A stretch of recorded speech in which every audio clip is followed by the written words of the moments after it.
बारगाह हजरत करीमुल्लाह शाह कादरी मुज़े बंदारम सिद्दीपेट का सालाना उर्स मुबारक की तकरीब के पोस्टर्स की रस्मी इजराई अमल में लाई गई। इस मौके पर मोहम्मद फजलुल्लाह कादरी अल उज़्मा मुतवल्ली की हिदायत पर अब्दुल आदिल ने मीडिया से बात करते हुए मरासिम उर्स शरीफ की तफसीलात से वाकिफ करवाते हुए बताया कि 1 अगस्त बाद नमाज फजर तनाउल तबर्रुक बमकान मुतवल्ली मोहल्ला 12 इमाम सिद्दीपेट अंजाम दिया जाएगा।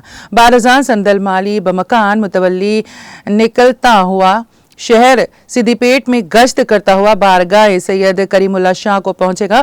बाद नमाज इशा कसीदा बुर्दा शरीफ गिलाफ मुबारक वो चादर गुल वो सलाम पेश किया जाएगा। बाद संदल ता फजर महफिल समा होगा।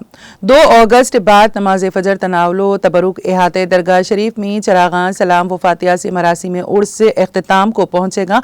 उन्होंने कहा कि इस मौके पर मेहमान खुसूसी पीर तरीक़त रहबर शरीयत शहजादा हुजूर गौस आजम हजरत सैयद सुल्तान मोइनुद्दीन कादरी अल मूसवी अल मारूफ मुर्तज़ा पाशा साहिब हैदराबाद शिरकत फरमाएंगे।